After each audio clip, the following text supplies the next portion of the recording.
Martin Heidegger 26 de septiembre de 1889, Meßkirch, Imperio Alemán 26 de mayo de 1976, Friburgo de Brisgovia, Alemania, fue un filósofo, ensayista y también poeta alemán, considerado por numerosos especialistas como una de las figuras más influyentes de la filosofía del siglo XX. Su pensamiento marcó profundamente la fenomenología y la filosofía europea contemporánea, y trascendió incluso hacia la teología, la arquitectura, la crítica literaria y las ciencias cognitivas. Nació en un ambiente profundamente católico. Su padre, Friedrich Heidegger, era tonelero y sacristán, y su madre Johanna Kempt estudió en seminarios religiosos entre 1903 y 1909, y en 1909 ingresó brevemente al noviciado jesuita, que abandonó por motivos de salud.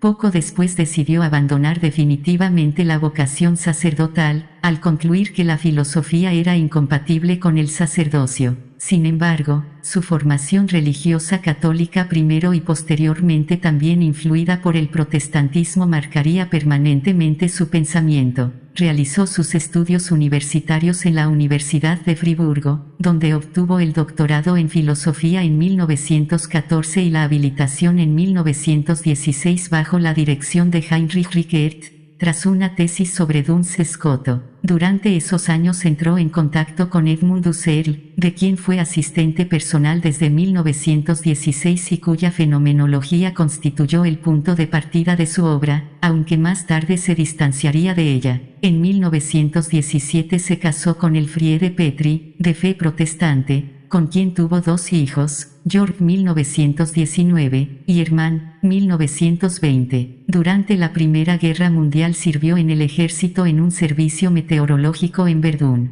Entre 1915 y 1923 fue catedrático en la Universidad de Friburgo y posteriormente fue profesor en la Universidad de Marburgo, de 1923 a 1928, donde desarrolló su proyecto filosófico principal, la pregunta por el sentido del ser. Allí redactó su obra más influyente, Ser y Tiempo, publicada en 1927, que le otorgó notoriedad internacional. La obra proponía una ontología fundamental basada en el análisis de la existencia humana, el Dasein, entendida como un ser temporal cuya esencia reside en su propia existencia. En 1928 regresó a Friburgo como sucesor de Husserl y permaneció allí hasta 1958. Entre sus alumnos se cuentan figuras decisivas de la filosofía del siglo XX como Hannah Arendt, Hans-Georg Gadamer, Herbert Marcuse, Emanuel Levinas y Carl Witt. Entre 1925 y 1930 mantuvo una relación sentimental secreta con Arendt. Durante la década de 1930 se produjo el llamado giro, de su pensamiento, orientado ahora hacia la crítica de la metafísica occidental y la pregunta por la verdad del ser. En 1933, tras la llegada de Hitler al poder, se afilió al Partido Nacionalsocialista Obrero Alemán y fue rector de la Universidad de Friburgo entre el 21 de abril de 1933 y el 27 de abril de 1934. Su implicación con el régimen nazi generó una de las controversias más persistentes en la historia de la filosofía. Dejó el cargo en 1934 y posteriormente abandonó el partido, aunque continuó enseñando hasta 1944. Tras la Segunda Guerra Mundial, las autoridades aliadas le prohibieron temporalmente la docencia. El veto fue levantado en 1951, reanudando sus cursos con un seminario sobre Aristóteles. Desde entonces continuó publicando y dictando conferencias, consolidando su influencia internacional, especialmente en Francia. A lo largo de su obra desarrolló conceptos fundamentales como Dasein, ser en el mundo, ser para la muerte, temporalidad, verdad como desocultamiento, aletheia, y crítica de la técnica moderna como culminación de la metafísica occidental. Entre sus obras más importantes se encuentran Ser y Tiempo, Introducción a la Metafísica, Kant y el problema de la metafísica, Carta sobre el humanismo, Nietzsche y aportes a la filosofía. Murió en 1976 en su ciudad natal, donde fue enterrado. Ese mismo año comenzó la publicación de sus obras completas. Es preciso comenzar con la publicación de 1927 de Martin Heidegger, Sein und Zeit, traducido como Ser y Tiempo, 1962. Puede considerarse plausiblemente el texto filosófico más influyente del siglo XX. El enfoque principal de esta obra había sido anunciado al menos 15 años antes, cuando Heidegger aún tenía poco más de 20 años, y permaneció como su tema de por vida hasta su muerte en 1976. Ha designado esta materia con varios términos: vida, historicidad, ser situado, facticidad, el ser del Dasein, es decir, el ser del estar ahí, y, cada vez más, como das Ereignis, que normalmente se traduce como el acontecimiento de apropiación, y que pretende designar el despliegue singular del ser. El tema, en resumen, se refiere a cómo los seres humanos están situados históricamente en un mundo que desde el principio tiene significado para ellos, haciendo posible y al mismo tiempo limitando su futuro. Es mejor entender el término Sein und Zeit no como el poderoso tomo que parecía durante sus primeros años de publicación, sino como una amalgama continua de borradores relativamente independientes escritos durante los años posteriores a la Primera Guerra Mundial. Representa la culminación de un intenso periodo de lucha filosófica y de avance decisivo. Estaba incompleto en el momento de su publicación y puede considerarse una de las etapas en el viaje filosófico de toda la vida de Heidegger. Las raíces de Heidegger se encuentran en la profundamente conservadora alemana rural del sur. Su desconfianza de toda la vida hacia la modernidad, la maquinaria, la democracia, el liberalismo y las formas de estilo mercantilizado, como el periodismo y la cultura de masas, ciertamente contribuyó a sus críticas radicales de la productividad y la eficiencia que son exaltadas por las formas de vida modernas, su cosmopolitismo insípido y su novedad perpetuamente seductora. Pero, junto a esto, la incansable búsqueda filosófica de Heidegger logró poner de manifiesto una profunda complicidad entre la tradición que él estaba comprometido a preservar, es decir, la metafísica occidental, y las condiciones que encontraba a su alrededor en el mundo tecnológico moderno. Como una alternativa reconocida y poderosa a la lógica predicativa, el pensamiento de Heidegger se abre con el modo en que los entes se revelan a través de lo que el pensador llamó la pregunta por el ser, que formula del siguiente modo: ¿por qué hay entes en absoluto, en lugar de nada? El por qué en este caso no sería una pregunta acerca de la causa de los entes, sino algo más parecido a una celebración del asombro de que algo exista en absoluto, revelando así a los entes de maneras hasta entonces impensables, por ejemplo, abriendo la experiencia a la indeterminación esencial y constitutiva de su futuro. La crítica de Heidegger a la metafísica occidental reside en su descubrimiento de que estos aspectos constitutivos de la experiencia han sido sistemáticamente excluidos por la tradición metafísica, que privilegia la lógica predicativa y la teoría de la verdad como correspondencia, y que alcanza su forma última como racionalidad tecnologizante. Heidegger nació de Friedrich y Johanna Heidegger de Soltera Kempf, el bodeguero y sacristán de la iglesia en Meeskirch, un pequeño pueblo rural de Baden, al suroeste de Alemania, el 26 de septiembre de 1889. Su hermana Marie nació 3 años después y su hermano Fritz 2 años más tarde. En 1903 Heidegger obtuvo una beca para el gimnasio jesuita de Constanza y vivió, junto con otros becarios de familias católicas igualmente pobres, en una pensión católica local. Allí se preparó para una carrera clerical. En 1906 se trasladó al gimnasio Berthold de Friburgo, alojándose en el seminario arzobispal de San Jorge, donde la iglesia le proporcionó alojamiento y manutención gratuitos. Mientras estaba allí, recibió un ejemplar de von der mannigfachen Bedeutung des Seienden nach Aristóteles, sobre el múltiple significado del ser según Aristóteles, de Franz Brentano, entregado por el Dr. Konrad Grover, un amigo paternal. Más tarde Heidegger afirmó que su interés por la filosofía surgió por primera vez al estudiar el libro de Brentano, lo que lo condujo después a Onbeing, An Outline of Ontology, 1896, de Karl Braid, donde descubrió extractos de Aristóteles y comentarios de Tomás de Aquino, y otros padres escolásticos. En 1909 se convirtió en novicio de la Compañía de Jesús en Tisis, cerca de Feldkirch en Austria, pero el 13 de octubre, al final de 2 semanas de candidatura, se marchó, habiendo sido rechazado por razones de salud y posiblemente por dudas sobre su vocación espiritual. En el semestre de invierno comenzó a estudiar para el sacerdocio en la Universidad Albert Ludwig de Friburgo, donde se centró en filosofía y en las ciencias morales y naturales. Su introducción a la filosofía contemporánea llegó cuando tomó prestado de la biblioteca un ejemplar de Logische Untersuchungen, Investigaciones Lógicas, de Edmund Husserl. Husserl se convirtió después en una influencia clave en el desarrollo de la publicación más importante de Heidegger, Ser y Tiempo. En 1910 dio su primera conferencia, sobre el predicador de la corte Abraham Santa Clara, nacido en 1644 y fallecido en 1709, en Außenimtal, cerca de su ciudad natal, Meßkirch. Volvió a disertar sobre Abraham en su lugar de nacimiento,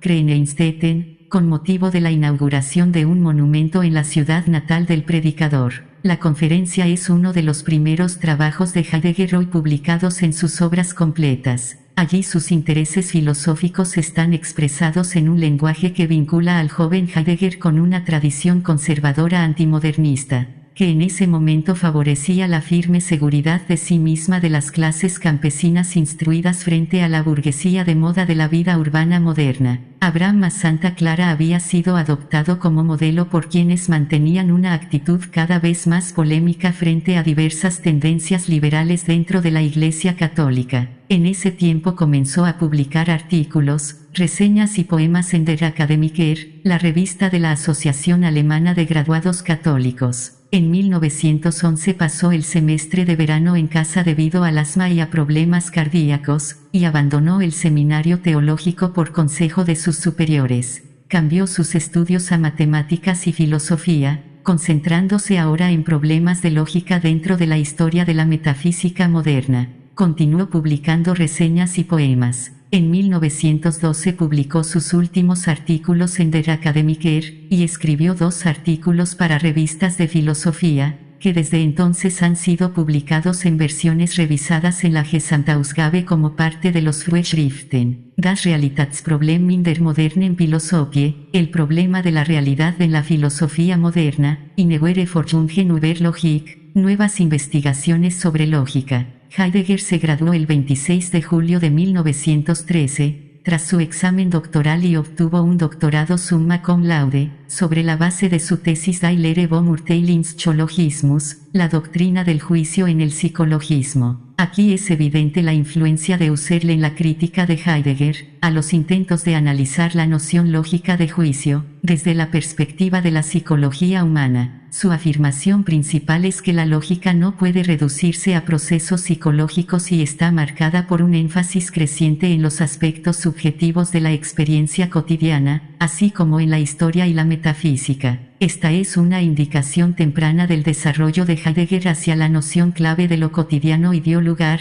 2 años después, a lo que hoy se reconoce como un avance decisivo en el camino hacia la filosofía presentada en Ser y Tiempo para 1913. Su intención de articular toda la región del ser en sus diversos modos de realidad ya había quedado clara, y los recursos combinados de la escolástica, la fenomenología y el neocantismo fueron puestos al servicio de este fin. En 1915 completó su tesis de habilitación, Die Kategorien und Bedeutungslehre des Dunstscotus, la doctrina de las categorías y de la significación en Dunstscotus, que le otorgó la licencia para enseñar filosofía en la Facultad de Filosofía de Friburgo. Comenzó asistiendo al padre Engelbert Krebs, impartiendo filosofía a estudiantes de teología. En su lección de habilitación, Der Zeitbegriff in der Geschichtswissenschaft, traducida como la doctrina del tiempo en la ciencia de la historia, Heidegger distingue entre la noción de tiempo tal como es entendida por la física moderna y el tiempo periódico, no uniforme y cualitativamente diferenciado de los historiadores, que no es conciliable con la duración temporal calculable. En esta etapa de su carrera intelectual, representada por la tesis y la lección de habilitación, su enfoque en la metafísica se complica por la densa fusión de la filosofía escolástica, el neocantismo y la fenomenología husserliana. Sin embargo, sus preocupaciones centrales se desarrollan mediante una investigación paciente. Sus indagaciones ya están dirigidas a lo que será desarrollado más plenamente en Ser y Tiempo como una interpretación esquemática de la facticidad. La facticidad denota las condiciones según las cuales las posibilidades de uno están determinadas y limitadas por sus circunstancias, su ser en el mundo. Su interés por la escolástica se centra en categorías del lenguaje vivo que no tienen correspondencia con objetos en el mundo, como las marcas de privación y negación y las categorías para entidades inexistentes como la nada. El factor clave en esta etapa recuerda el texto que, según afirmó, lo despertó por primera vez a la filosofía, el libro de Brentano sobre Aristóteles. En esta etapa el problema de lo que él llama la hermenéutica de la facticidad reside en el enigma autorreflexivo según el cual la facticidad debe considerarse ya como una especie de hermenéutica. La experiencia cotidiana ya articula e interpreta su mundo, de modo que cualquier intento de interpretar la facticidad sería un intento de interpretar la interpretación. Aquí el análisis de Husserl sobre la actitud natural o preteórica, una actitud que es intensificada más que puesta al descubierto por los procedimientos teóricos, señala un camino para resistir la tendencia filosófica a objetivar la experiencia. Así, para 1915 Heidegger había logrado ir más allá de la explicación neokantiana de la facticidad, que sitúa un flujo caótico en el origen de la sensación, al extraer de la fenomenología de la intuición categorial la conclusión de que los seres humanos viven desde el principio en un contexto, un mundo, que ya es significativo y que ya conocen interpretativamente. La Primera Guerra Mundial interrumpió su carrera académica. No publicó nada entre ese momento y 1927, pero el período, especialmente desde el final de la guerra en 1919, está marcado por un intenso estudio de amplio alcance, y una serie de brillantes y convincentes conferencias. No es posible rastrear con precisión su desarrollo intelectual durante los 4 años entre la habilitación y el semestre que impartió inmediatamente a su regreso del servicio de guerra, el llamado Kriegsnotsemester, semestre de emergencia de guerra, de 1919. Se anunciaron cursos sobre el idealismo alemán, sobre la lógica de Aristóteles y sobre cuestiones básicas de lógica para el año académico de 1915 a 1916. Pero en 1915 fue reclutado. Como fue considerado no apto para el combate, fue asignado a los servicios postal y meteorológico, como censor militar, en la oficina de correos de Friburgo. En 1915 había conocido a Elfriede Petri, estudiante de economía política, y el 21 de marzo de 1917, el padre Krebs presidió la primera ceremonia oficial de su matrimonio, para toda la vida. Debido a que Martín era católico y Elfriede luterana, volvieron a casarse una semana después en una ceremonia protestante con los padres de ella. Según su propio testimonio, ella nunca llegó a encontrar su fe, y él la perdió poco después. En 1919 nació su hijo Georg y en 1920 un segundo hijo, Hermann. Heidegger dio una charla sobre Friedrich Schleiermacher, figura clave de la tradición hermenéutica alemana, e importante precursor de Dilthey, el 2 de agosto de 1917. Impartió clases sobre Hegel en el semestre de verano y sobre Platón en el semestre de invierno. El 17 de enero de 1918 Heidegger, entonces soldado raso de la Reserva Territorial, se presentó en el cuartel para el entrenamiento básico y luego fue enviado al frente para servir en una estación meteorológica como ya mencionamos. Fue ascendido a cabo el 5 de noviembre y licenciado 11 días después. Nunca participó en ninguna acción militar. Mientras tanto, Heidegger había roto con lo que consideraba el sistema dogmático del catolicismo. Continuó dando clases y se reunió con Karl Jaspers en Friburgo, donde Husserl se había convertido en profesor de filosofía en 1916. A su regreso del frente, Heidegger se convirtió en conferencista y asistente sin sueldo de Husserl en Friburgo, donde impartió cursos sobre fenomenología, los fundamentos de la lógica, la historia de la metafísica y la naturaleza de la universidad.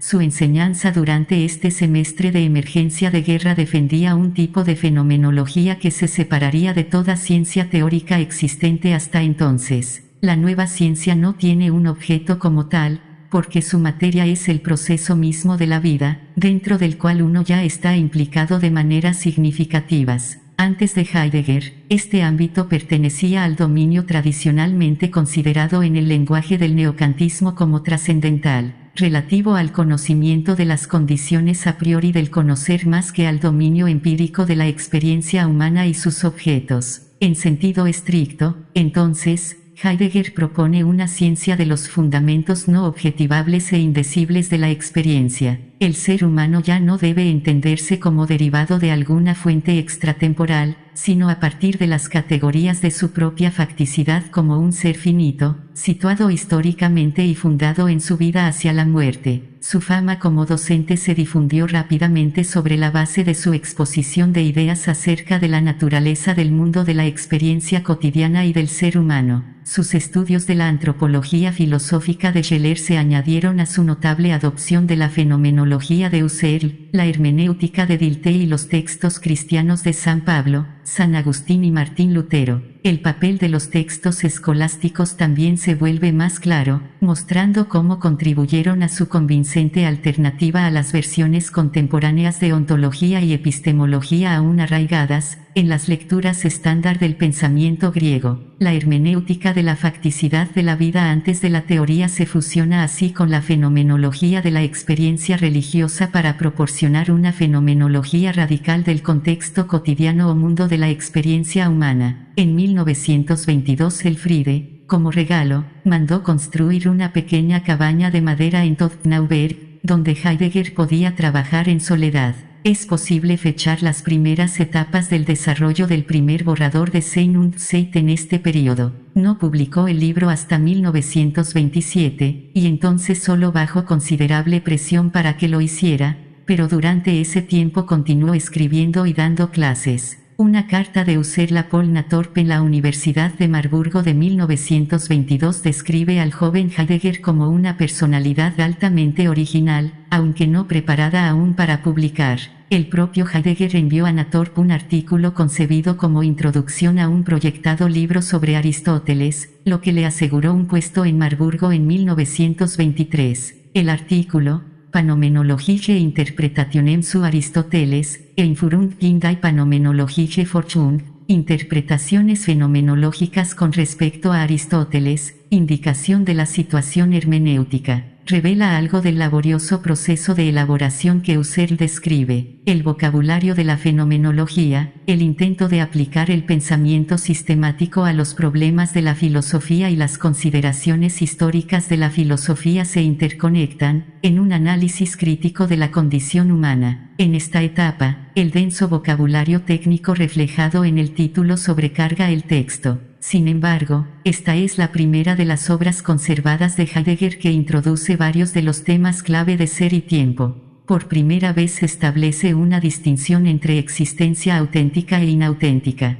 También anuncia el proyecto de destrucción, a veces traducido como la deconstrucción de la tradición metafísica. En el verano de 1923 impartió un curso final en Friburgo con el título Ontologie, Hermeneutik der Faktizität, Ontología, hermenéutica de la facticidad, que constituye uno de los núcleos de ser y tiempo. El foco está en el Dasein ser ahí, aquí o allí, el ser humano existente en cuanto a alguien situado en algún lugar y que vive en un tiempo particular. Al final del curso la noción de facticidad se ha desarrollado en la noción de in der Welt sein, ser en el mundo, lo que permite a Heidegger centrarse en el ser, el Sein, de aquello que revela o interpreta el ser, es decir, el Dasein. El tratamiento heideggeriano de la hermenéutica intensifica lo que ya se había logrado en 1915, es decir, una revisión radical de la larga tradición de exégesis y comentario, la hermenéutica.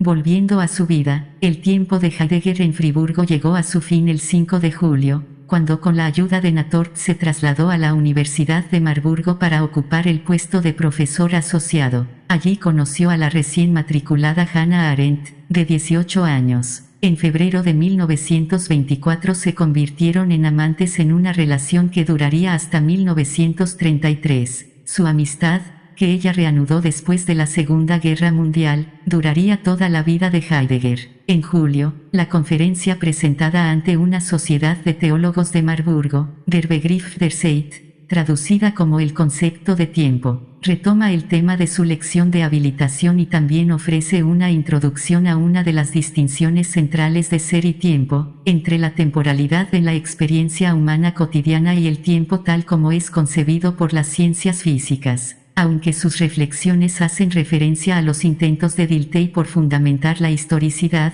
también estamos anticipando ya ser y tiempo. El Dasein es ahora concebido, en su posibilidad más radical de ser, como el tiempo mismo más que como un ente en el tiempo. Pero el tiempo, contrario a como la tradición siempre lo ha entendido, es decir, como presencia, debe ahora comprenderse como futuridad. No tener tiempo significa arrojar el tiempo al mal presente de lo cotidiano así. El tiempo futuro, el tiempo que aún hemos de tener, es lo que da tiempo para nuestra experiencia del presente, de un modo que permite que el pasado sea repetido como vida. El tiempo, por lo tanto, será ahora considerado como la posibilidad de repetición, que, como señala Heidegger al final de la conferencia, es la historicidad. El padre de Heidegger murió en diciembre de 1924 a los 73 años. Su madre falleció menos de 3 años después, en 1927, a la edad de 69, poco después de la publicación de Sein und Zeit.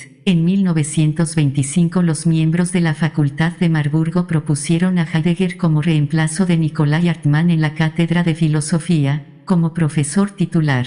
Pero en enero de 1926 las autoridades de Berlín rechazaron la propuesta alegando la falta de publicaciones de Heidegger. Entonces, en marzo, trabajó intensamente para producir un borrador sustancial de la obra que planeaba en ese momento y completó la primera y la mayor parte de la segunda división de la primera parte, de lo que debía haber sido una obra en 2 bloques, con 3 divisiones cada uno. Heidegger presentó el manuscrito a Husserl en su 67º cumpleaños, en Todtnaubert el 8 de abril. Con la obra menos de la mitad terminada, Heidegger se encontró bajo creciente presión para publicar algo. En junio la universidad volvió a proponer nombrarlo profesor titular y nuevamente en noviembre Berlín rechazó la propuesta por las mismas razones que antes. Sin embargo, las secciones completadas de Ser y Tiempo entraron en imprenta y fueron publicadas en abril de 1927, primero en el Anuario de Filosofía e Investigación Fenomenológica, editado por Husserl, y al mismo tiempo como obra independiente en el semestre de verano. Heidegger impartió el curso Die Grundprobleme der Phänomenologie, traducido como Los problemas fundamentales de la fenomenología, que es muy cercano en temática a Ser y Tiempo y ayuda a completar parte de lo que allí falta, aunque la versión publicada no apareció hasta 1980. Heidegger examina la historia filosófica de la ontología, con énfasis en Kant en la primera mitad, y luego analiza el tiempo como temporalidad y su relación con el ser. El material tratado pudo haber sido concebido como parte de la tercera división de la primera parte de Ser y Tiempo, e incluso quizá anticipa la segunda parte. La versión publicada en realidad no añade nada filosóficamente nuevo a Ser y Tiempo, pero sí ayuda a aclarar y profundizar su comprensión. El contexto kantiano revela hasta qué punto el pensamiento de Heidegger había evolucionado durante la redacción de Ser y Tiempo, aunque no como neocantismo sino a través de una lectura crítica de Kant, que se vuelve aún más explícita durante los cursos de 1928 y 1929. De hecho, la noción misma de lectura crítica sufre aquí una poderosa transformación, ya que adopta la forma de la destrucción de la metafísica prometida en Ser y Tiempo, pero que en realidad constituye a esta obra en su manifestación como Wiederholung, repetición y revisión de la tradición. Por esta razón, los textos que conducen a su publicación, así como los cursos impartidos inmediatamente después, proporcionan un complemento indispensable para el estudio de Ser y Tiempo. La respuesta a la pregunta implica primero una interpretación del ente para quien el ser es una cuestión, el Dasein, y, segundo, debido a que el Dasein es un ente histórico, una interpretación de la historicidad.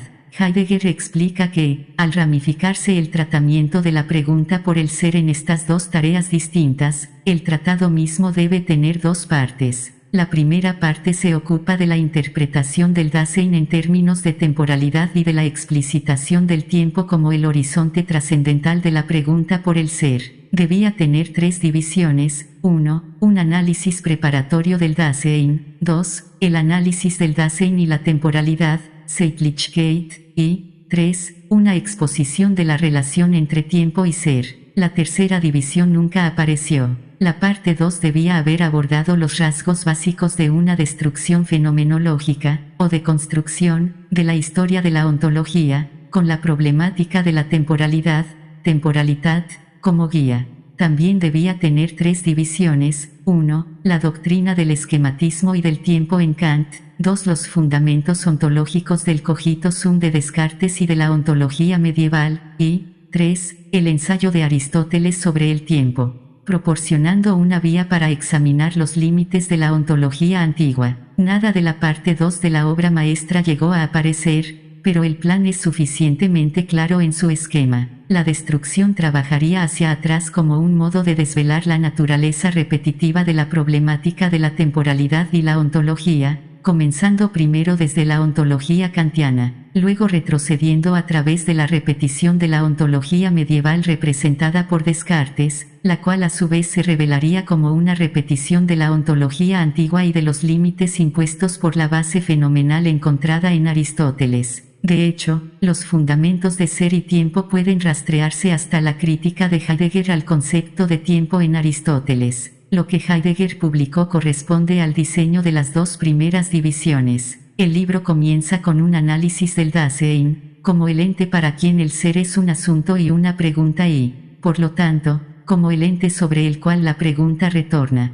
Para abordar el significado del ser en general, el ente que plantea la pregunta debe primero examinar su propio modo de ser. El uso del término Dasein, que en consecuencia rara vez se traduce, permanece como una de las innovaciones más llamativas de Heidegger. Una palabra alemana ordinaria, que en la mayoría de contextos filosóficos significa algo así como la palabra inglesa existence, adquiere un carácter enérgico en el uso de Heidegger, en el que se enfatiza la raíz etimológica Dasein. Heidegger introduce varias otras distinciones terminológicas innovadoras al comienzo de ser y tiempo que ayudan a distinguir el Dasein y su peculiar modo de ser. La más importante de estas es la distinción entre lo ontológico y lo óntico. Aborda la prioridad óntica de la pregunta por el ser. Lo óntico designa todo aquello que pertenece al mundo fáctico, el mundo convencionalmente explorado por las ciencias. En este mundo surge un hecho peculiar respecto del ente que Heidegger llama Dasein. Se distingue de todos los demás entes por el hecho de que, solo para el Dasein, el ser es un asunto para él.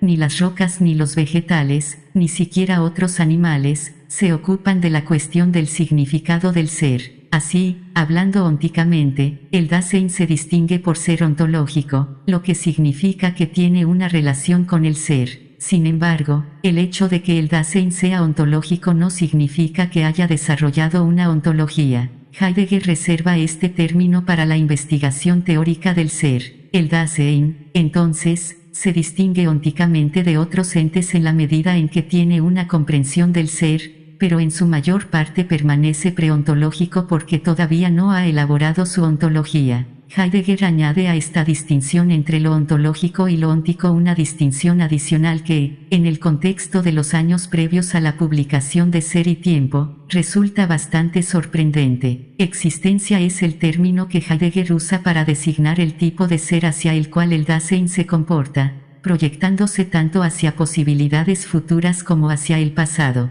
Heidegger señala que, dado que el Dasein tiene su ser por ser, es decir, por venir, su modo de ser no puede designarse mediante un objeto que, más bien, el Dasein se comprende a sí mismo en términos de sus posibilidades, puede ser él mismo o no serlo, escribe, pasando así de la pregunta por el qué a la pregunta por el quién. Es la capacidad de tomar decisiones sobre el futuro lo que caracteriza la existencia del Dasein. En consecuencia, Heidegger utiliza los términos existencial, existencial y existencial, para distinguir entre las decisiones cotidianas tomadas por el Dasein particular, y las estructuras y modos a priori de la existencia misma. Los términos resultan sorprendentes porque parecen recordar las versiones contemporáneas y de moda del existencialismo que Heidegger despreciaba. La ontología debe comenzar con la comprensión preontológica del ser porque esta es la característica definitoria del Dasein. Operamos en el mundo cotidiano y debemos tratar con otros entes de maneras prácticas. En ese sentido somos existencial, lo que implica competencia práctica y una comprensión implícita de nuestra existencia.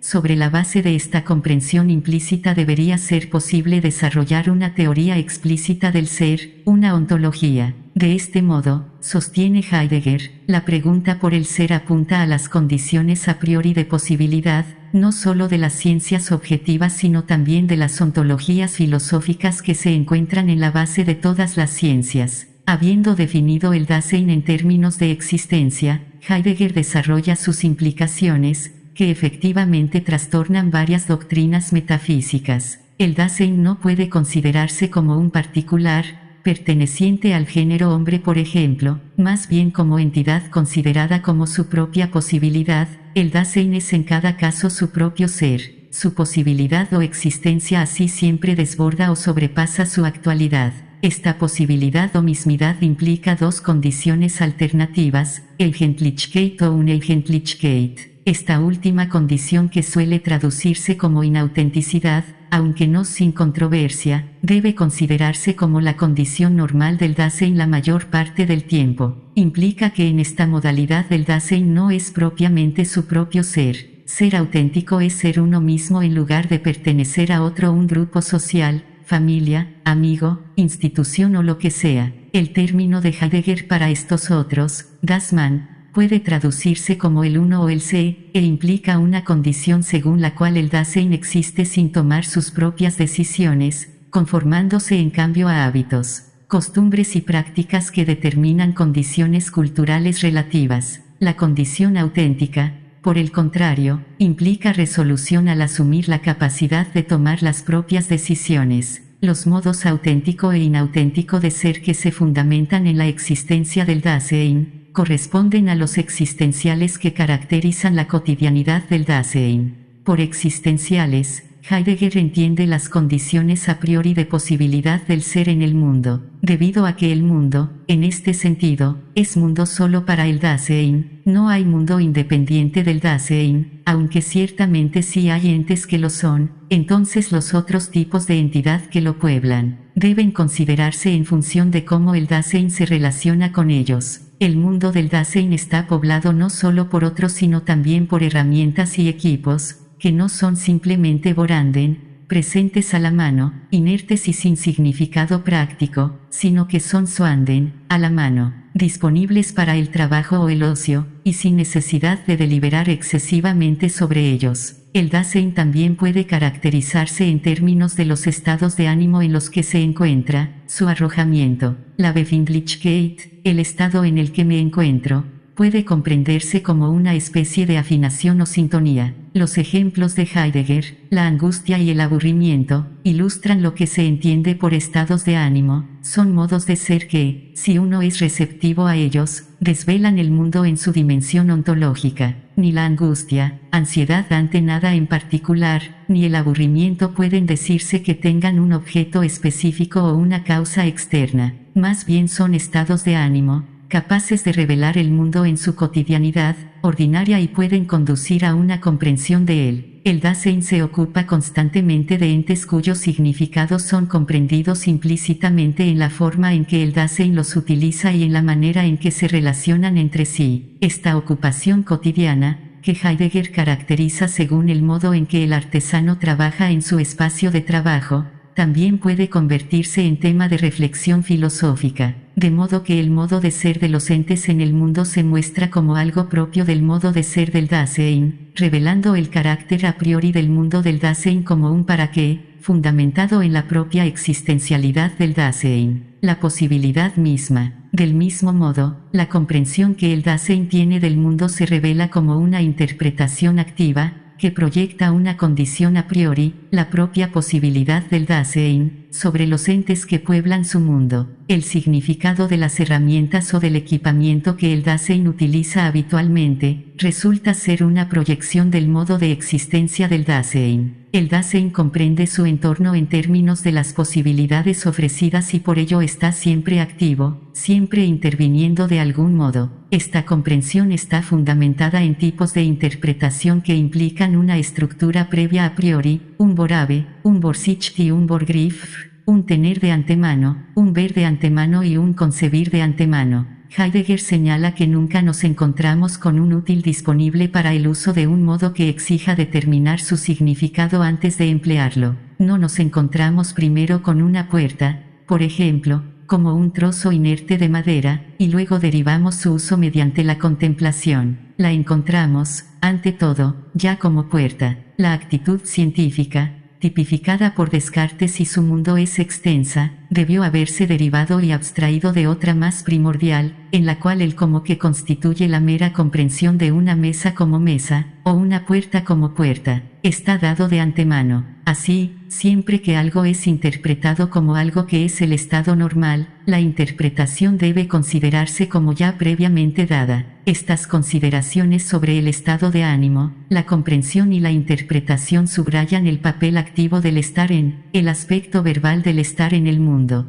También indican por qué Heidegger privilegia la temporalidad. La condición de arrojado de Dasein, revelada a través de estados de ánimo como la angustia y el aburrimiento, muestra que la existencia de Dasein implica tanto el haber sido como el estar por venir. Dasein puede existir de manera inauténtica o falsa, gobernado por el Dasman y la circulación de modas de la vida cotidiana, o puede existir de manera auténtica, proyectando sus propias posibilidades hacia un futuro en cuya determinación puede participar por sí mismo. A través de la experiencia de la angustia, Dasein aprende que está arrojado en un mundo ya marcado por la significatividad, esta es su facticidad.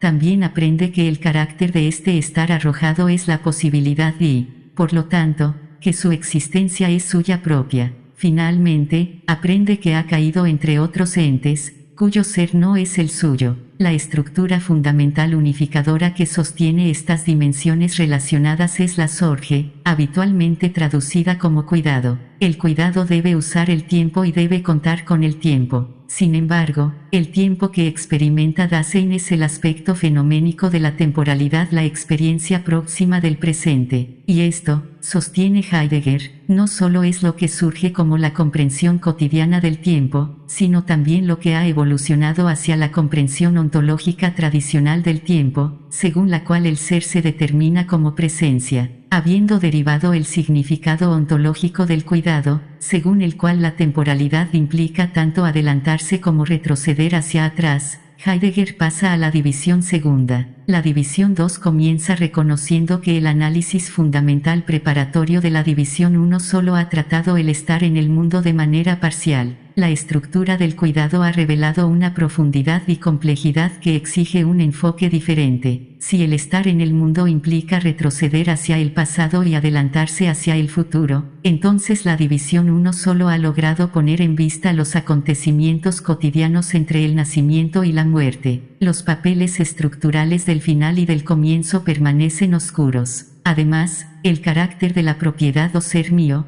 que constituye el fundamento tanto de la existencia auténtica como de la inauténtica, solo ha sido mostrado en términos del modo de ser inauténtico y promedio. Será por tanto tarea de la división 2 revelar en la estructura del cuidado el fundamento más profundo del ser total de Dasein. La división 2 comienza, en consecuencia, con las preguntas de cómo Dasein puede ser un todo y cómo Dasein puede serlo plenamente. Por esta razón, sostiene Heidegger, el análisis debe ocuparse de las posibilidades más extremas de la existencia de Dasein, las posibilidades del nacimiento y la muerte, los límites del ser, y la posibilidad de la existencia auténtica, en la cual Dasein puede ser plenamente propio. El primer problema surge con los propios términos de la pregunta, ¿en qué sentido puede un ente, que debe entenderse en términos de su finitud y libertad, ser considerado también como un todo? La esencia del cuidado de Dasein es su interpretación activa, que se deriva de una estructura constitucional esencial de Dasein, el fenómeno temporal del futuro, el adelantarse a sí mismo, según el cual hay una Ständige Unabgeschlossenheit, algo constantemente por resolverse. Así, Dasein no puede considerarse un todo acabado en el sentido convencional, una suma de atributos o un ser viviente. Si Dasein ha de ser considerado como un todo, entonces esto ocurrirá mediante una interpretación por parte del propio Dasein que pueda revelar la totalidad de su propio ser, es decir, su carácter revelador. El ser de Dasein como un todo solo puede ser revelado por Dasein mismo. Así surge el primer problema serio.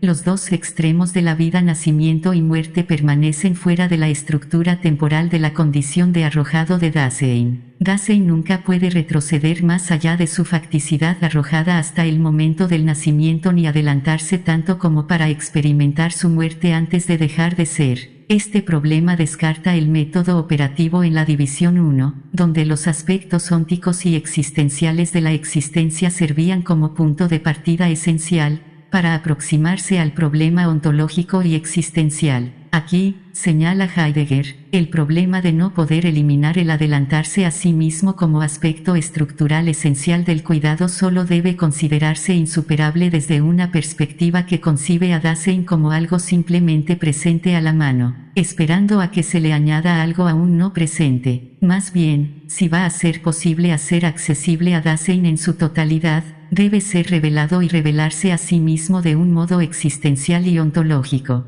Heidegger logra esto mediante una serie extensa y detallada de análisis que vinculan los problemas de la muerte, la culpa y la historia con el significado del cuidado como tiempo, y concluye sosteniendo que el ser de Dasein es siempre, y desde el comienzo, un ser hacia un fin. La preestructura, o el carácter dado a priori del fin de su existencia, obliga a Dasein a relacionarse con ese fin de modos definidos, auténticos o inauténticos. Heidegger utiliza el término griego éxtasis, que tiene conexiones etimológicas con la palabra griega existencia, para designar lo que llama la unidad extática de la temporalidad, según la cual nos es posible experimentar a los otros entes. La unidad describe el modo en que el tiempo está constantemente fuera de sí, en la medida en que el presente debe considerarse derivado de una combinación de haber sido y futuro. Éxtasis designa como una unidad de futuro, haber sido y presente permite que el ser humano sea despejado.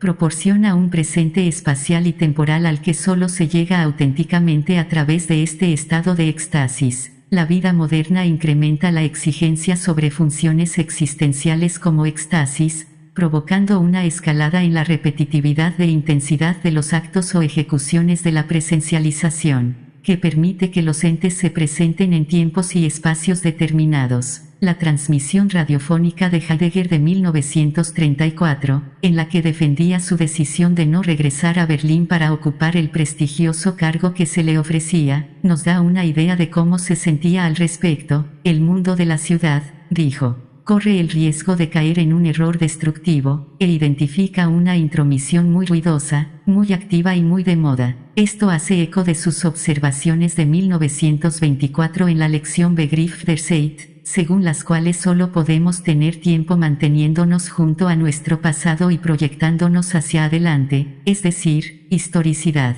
Alternativamente, toda habladuría vacía, aquello en lo que la habladuría vacía se mantiene, toda inquietud, toda ocupación febril, todo ruido y toda carrera de un lado a otro se derrumba. Parecería, entonces, que desde el punto de vista de Heidegger, repetir y revisar el pasado mientras nos proyectamos hacia nuestro futuro es la única forma de tener tiempo, que para Heidegger equivale a tenernos a nosotros mismos.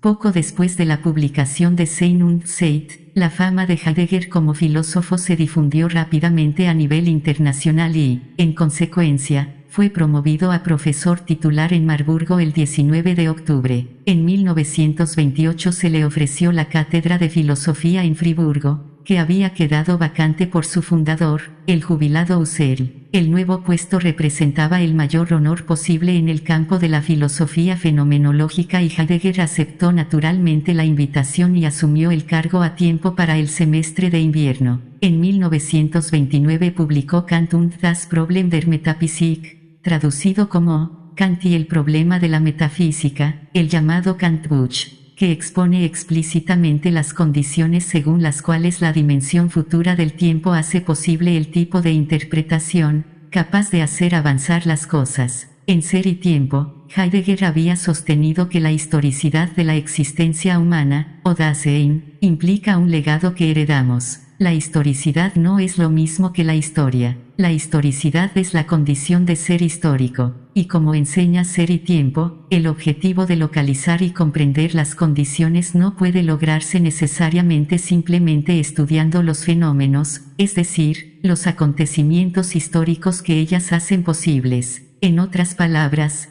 Heidegger está interesado en la conexión que Aristóteles había sugerido entre lo necesario y lo posible, pero no siempre necesario. En una extraña inversión, lo necesario resulta ser la posibilidad, es decir, la posibilidad de repetición, que desborda todas las formas en que las posibilidades pueden actualizarse. La consecuencia para Heidegger es que la mejor manera de avanzar, en cualquiera de las dimensiones en las que operan los seres humanos, implica tipos de respuesta a las tradiciones, legados e historias que nos hacen lo que somos. Esa respuesta nuestra responsabilidad, la capacidad de responder con un mínimo de libertad a una tradición, siempre implica algún mínimo de no pensado, el aspecto futuro indeterminado del tiempo. La noción de repetición, Wiederholung, que fue introducida en la conferencia der Begriff der Zeit y analizada provisionalmente en Ser y Tiempo, se desarrolla aún más plenamente en el Kant-Buch. Esta es su definición. Por la Wiederholung de un problema básico entendemos la apertura de sus posibilidades originarias, largamente ocultas, mediante cuyo despliegue se transforma. De este modo llega por primera vez a ser conservado en su carácter de problema. Conservar un problema, sin embargo, significa liberar y custodiar aquellas fuerzas internas que lo hacen posible, en virtud de su esencia, como problema. Kant, la revisión opera, entonces, sobre las posibilidades de la repetición. Lo que se conserva son las fuerzas internas que hacen posible un problema. Lo que se afirma es lo problemático. La estrategia implica así la localización de un problema persistente, por ejemplo, el problema del tiempo o del ser, el desarrollo de sus condiciones y la repetición de esas condiciones en una respuesta que perpetúa lo problemático, es decir, el futuro. Un problema básico, fundante o fundamentador, de la metafísica siempre puede interpretarse como una posibilidad de su futuro. De este modo, el legado o la tradición pueden leerse en términos de su Geschick, no su destino, sino sus posibilidades abiertas de destinación, no como fatalidad de ninguno de los sentidos tradicionales, sino como un envío, en un sentido más cercano al de la telecomunicación. La lección inaugural de Heidegger en Friburgo, Was ist Metaphysik, traducida como ¿qué es la metafísica?, al publicarse ese mismo año atrajo considerable atención en la tradición analítica angloamericana, para la cual confirmó la sospecha de que Heidegger, y por extensión otras corrientes continentales de moda en filosofía, eran irremediablemente oscuras y confusas. Esta sospecha se endureció hasta convertirse en prejuicio en los años siguientes y condujo a un desprecio casi generalizado hacia el pensamiento de Heidegger entre la comunidad filosófica de habla inglesa. Al mismo tiempo, la conferencia atrajo elogios hiperbólicos entre los filósofos existencialistas, y llevó a una asociación duradera del pensamiento de Heidegger con el existencialismo francés. La conferencia puede leerse como un desafío a filosofar. Retoma cuestiones conocidas de ser y tiempo, especialmente el análisis de la angustia y la nada, pero las presenta de una manera nueva y provocadora. El lenguaje de Heidegger pareció a algunos retorcido y difícil de manejar. La famosa frase de la conferencia, la nada, nadea, llama la atención sobre una característica que desde hacía tiempo formaba parte de su estilo, la verbalización activa de frases nominales. Así como el ser es, reverbalizado en su contexto en Ser y Tiempo como Dasein, el ser activo del ser en el mundo, también la nada es puesta a trabajar como una actividad constitutiva del mundo del Dasein. La nada ayuda a desocultar el ser en su extrañeza previamente oculta, mostrando cómo la trascendencia del Dasein se sostiene sobre la nada desde el punto de vista estrictamente finito y limitado del ser, que ahora puede revelarse por contraste como temporalmente significativo, pero delimitado por la falta de sentido. El ascenso a la fama de Heidegger, entre el final de la Primera Guerra, y los años inmediatamente posteriores a la publicación de Ser y Tiempo, coincidió con el periodo de la República de Weimar, un periodo de turbulenta actividad política, depresión económica, y una extraordinaria vitalidad cultural. Para septiembre de 1930, el Partido Nacionalsocialista Obrero Alemán de Adolf Hitler se había convertido en una de las organizaciones políticas más poderosas y populares de Alemania. Las inclinaciones políticas de Heidegger habían sido difusas y mayoritariamente localizadas en su juventud y no habían sido evidentes en absoluto durante los años intensamente productivos que precedieron a Ser y Tiempo. No obstante, durante los inicios de la década de 1930, se volvió simpatizante del nazismo. Había leído el Mein Kampf de Hitler y, junto con muchos de su generación, había buscado en el mundo político una respuesta a los problemas globales, causados por lo que había comenzado a describir como el cumplimiento de la metafísica en la tecnología. El 30 de enero de 1933, Hitler fue nombrado canciller de la coalición ganadora de partidos de derecha y, después del 27 de febrero, se confirió el poder absoluto. El entusiasmo de Heidegger por el nuevo régimen condujo, en una serie de circunstancias que cambiaron rápidamente, a su nombramiento como rector de la Universidad de Friburgo el 22 de abril, y el 1 de mayo se convirtió en miembro oficial del partido. El 27 de mayo, Heidegger pronunció su discurso rectoral, Die Selbstbehauptung der Deutschen Universität, traducido como la autoafirmación de la Universidad Alemana, el cual provocó respuestas irónicas de algunos comentaristas de la época, quienes sugirieron sustituir Selbstbehauptung por Selbstenthauptung, autodecapitación, tras observar que la autoafirmación, en la visión de Heidegger, significaba la adhesión al nacionalsocialismo, en un movimiento que, de hecho, es totalmente coherente con sus preocupaciones filosóficas a largo plazo, condena las versiones contemporáneas de la libertad académica como arbitrarias y carentes de restricciones. Ve la ocasión como una oportunidad para establecer por fin un fundamento sólido para el conocimiento, lo que significaría el fin de la laxitud de las diversas ciencias empíricas sin base y del predominio de la relatividad entre las disciplinas. A pesar de su clara alineación con el partido, no obstante, su sentido de lo que esto significaría tiene menos que ver con la política nazi concreta. No hay discusión que a él le importe, sobre ninguna superioridad racial o el dominio global y más con su propia filosofía, de tal modo que la confrontación con el ser actuaría como fundamento y fuerza unificadora para la universidad alemana en su papel en el destino del Volk alemán y en lo que él llama su misión espiritual. A partir de entonces, los estudiantes cumplirían su misión de tres maneras: en el trabajo, en lo militar y en el conocimiento. Además, Heidegger ve esta misión como una que restaurará al Occidente su fuerza espiritual antes de que lo que él llama la pseudocivilización moribunda colapse sobre sí misma. El 11 de noviembre emitió un discurso por radio apoyando la retirada de Alemania de la Sociedad de las Naciones por parte de Hitler, revelando tanto un idealismo respecto a las relaciones internacionales como una aparente ignorancia sobre la naturaleza del propio nacionalsocialismo. Durante 1933, algunas de las personas judías más estrechamente asociadas con Heidegger se vieron obligadas a abandonar el país. Su antigua amante Hannah Arendt y su corresponsal de toda la vida Elisabeth Blochmann retomarían las relaciones con Heidegger después de la guerra, pero por el momento sus contactos se interrumpieron. Los contactos de Heidegger con Husserl también cesaron en esta época. Las relaciones entre ambos ya se habían vuelto tensas cuando Husserl asimiló hasta qué punto Sein und Zeit se apartaba de su propio proyecto de ciencia fenomenológica.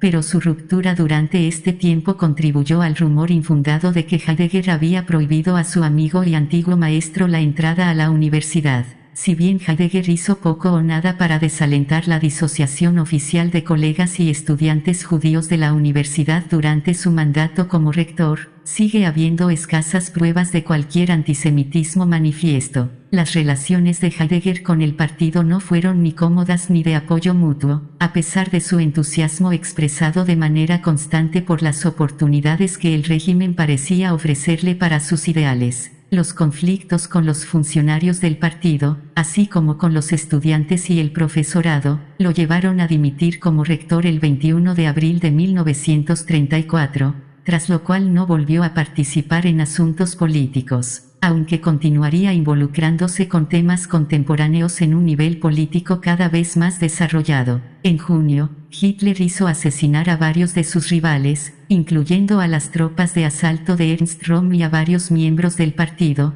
como Gregor Strasser, cuya política no estaba tan marcadamente centrada en la oposición a los judíos y al comunismo. La llamada Purga de Röhm. La llamada Purga de Röhm resultó ser un pretexto apenas disimulado para limpiar al partido de rivales potenciales y, el 1 de agosto, Hitler se convirtió en Führer del Reich alemán. Heidegger afirmó más tarde que se desilusionó con el nacionalsocialismo después de la Purga de Röhm, pero existen tanto testigos como documentos que sugieren que el apoyo de Heidegger al nazismo continuó al menos hasta 1936. Heidegger no publicó mucho durante el resto de la guerra, aunque continuó dando conferencias. En 1934 comenzó una serie de lecciones sobre Friedrich Hölderlin, que le ocuparían hasta principios de la década de 1940. Hölderlin, el enigmático poeta alemán y contemporáneo de Hegel, surge en las discusiones de Heidegger como un recurso para su exposición radicalmente alternativa del lugar del ser humano en el mundo. En 1935, dio conferencias sobre Der Ursprung des Kunstwerkes, traducido como El origen de la obra de arte, en 3 versiones sucesivamente diferentes. Mientras que la versión más temprana se caracteriza por las mismas preocupaciones que sus cursos de ese año, para cuando se publicó la versión definitiva, estas habían sido refinadas, y dicha versión final revela cómo se había estado desarrollando el pensamiento de Heidegger. La distinción clave en el artículo es entre mundo y tierra, y el texto analiza 3 tipos de obras de arte bastante diferentes. Su lectura de los zapatos de Van Gogh muestra que el arte no puede considerarse simplemente como un objeto estético diseñado para dar placer, o retratar la belleza, ni como un tipo de cosa con el añadido de la belleza estética. Más bien, el arte revela la naturaleza de las cosas. El equipo, a diferencia del arte, oculta su condición de cosa. Su naturaleza material es absorbida por su función. La obra de arte, sin embargo, llama la atención sobre los materiales a partir de los cuales fue formada. Así, la obra de arte resalta la lucha entre la forma y la materia. La pintura de los zapatos de Van Gogh muestra lo que normalmente no sería evidente. La implicación de los zapatos en el mundo del campesino desaparece de la vista mientras se usan, pero al ponerse a la vista, como en la pintura de Van Gogh, los zapatos revelan ese mundo en sí mismo y la relación de ese mundo con la tierra. Pero, ¿qué es la tierra? Heidegger traslada su atención a un templo griego, lo cual sirve en parte para subrayar el hecho de que su lectura de las obras de arte no se basa en un modelo de representación. Los zapatos en el ejemplo de Van Gogh realizan la labor de explicación no debido a las cualidades naturalistas o evocadoras de la pintura. Más bien, el papel de los zapatos como equipo se revela en una obra de arte que toma como tema el medio entre el mundo del campesino y la tierra sobre la que el campesino camina. Una famosa lectura del ensayo de Heidegger sobre la obra de arte le recrimina de manera bastante pedante señalando que los zapatos en la pintura de Van Gogh eran en realidad suyos. El templo muestra cómo una obra de arte no solo abre un mundo, sino que también unifica y estructura el mundo de un pueblo histórico. Al hacerlo, contextualiza la tierra sobre la que se asienta, instituyendo una interpretación particular de la relación entre los artificios culturales del Dasein y el mundo natural con el que esos artificios se comprometen. Finalmente, Heidegger se dirige a lo que llama Dichtung, que en su sentido plenamente etimológico significa invención. Lo ordinario y lo cotidiano se vuelve extraño en el arte, revelando la lucha entre la novedad del arte y el estado de las cosas, de las cuales tuvo que haber surgido ese arte. El significado de Dichtung en el sentido normal es, por supuesto, poesía. Debido a que la materia o tierra de la poesía es el lenguaje, y debido a que el lenguaje es lo que otorga al Dasein nombres para los entes, entonces la poesía tiene el poder de abordar la posibilidad de las comunicaciones y relaciones humanas. La relación entre mundo y tierra, cuando toma la forma de innovación lingüística, revela las formas tortuosas en que las relaciones entre conceptos y palabras se forman y se forman entre sí. La poesía puede así entenderse como el tipo más esencial de obra de arte porque realiza una intervención absolutamente singular que es también una forma de revelación. La poesía revela las condiciones en las que no solo las obras de arte, sino todos los demás tipos de comunicación y todos los demás tipos de cosas son posibles en absoluto. Por esta razón, Heidegger otorga cada vez más privilegio a la Dichtung en sus obras de este periodo y posteriores. La revelación del ser si ha de lograrse de cualquier manera que eluda los procedimientos clasificadores y calculadores de la modernidad debe ser un evento evidentemente singular cada vez. Los cambios de enfoque por los que atraviesa la filosofía de Heidegger durante este tiempo han sido descritos como una quere, un giro, aunque la naturaleza y las implicaciones de esta quere han sido desde entonces un tema de disputa y debate, y permanecen sin decidirse. Cuando el propio Heidegger utiliza el término, tiende a referirse a una etapa o procedimiento, que permite el paso de la segunda división de Sein und Zeit a la tercera división que no llegó a aparecer. En 1935, el pensamiento de Heidegger todavía está dominado por la distinción entre la cotidianidad y lo que se había convertido en la autoafirmación creativa, una versión de la distinción en ser y tiempo, entre la existencia inauténtica y la auténtica. Si die Selbstbehauptung der Deutschen Universität había trasladado el tema de la ontología fundamental del Dasein individual a un pueblo o un estado, entonces la resolución del propio ser más propio se convierte en la autoafirmación creativa del espíritu de un pueblo. Lo que esto implica es que la distracción cotidiana inauténtica por el presente debería ser superada en la revelación auténtica del ser como destino histórico. El curso de lecciones sobre Hölderlin hace esto explícito. La tarea es aprender a escuchar al poeta. El enfoque es similar al que inicia Ser y Tiempo, en la medida en que comienza con la necesidad de despejar los obstáculos para plantear la pregunta, ¿quién es el Dasein? Pero en el curso sobre Hölderlin, el mundo cotidiano y sus formas de distracción deben ser descartados antes de que el Dasein pueda ser revelado como la reunión auténtica de individuos en una comunidad. El argumento sugiere que Heidegger estaba atrapado en una lucha tanto consigo mismo como con la política de la nación alemana. La actitud crítica,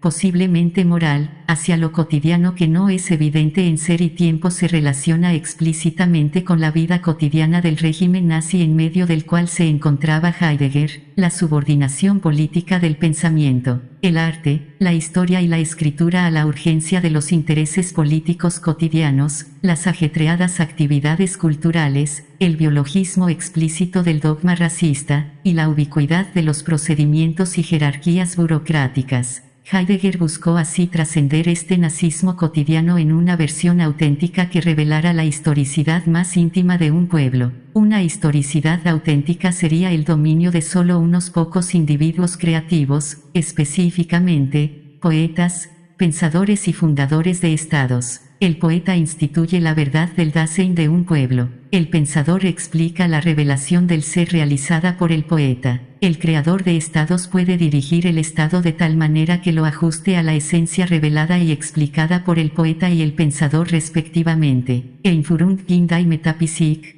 traducido como Introducción a la Metafísica, 1959, basado en el curso de lecciones impartido en el verano de 1935, revela bajo la comprometedora adhesión de Heidegger a una clase espuria de propiedad geopolítica, un grado de perspicacia que en última instancia hace que sus ideales políticos sean insostenibles. Presenta un relato de Europa, en su impía ceguera, como siempre a punto de cortarse su propia garganta. En las tenazas entre Rusia por un lado y América por el otro, Europa lucha contra la mundana tecnologización que ella misma ha engendrado como resultado de su metafísica. Rusia y América, vistas metafísicamente, explica Heidegger, son ambas lo mismo, el mismo frenesí desesperado de la tecnología desencadenada y de la organización desarraigada del hombre promedio. La caracterización que hace Heidegger de Europa con Alemania en su núcleo es bastante compleja. Europa habría sido siempre la heredera de la historicidad de la metafísica, la cual,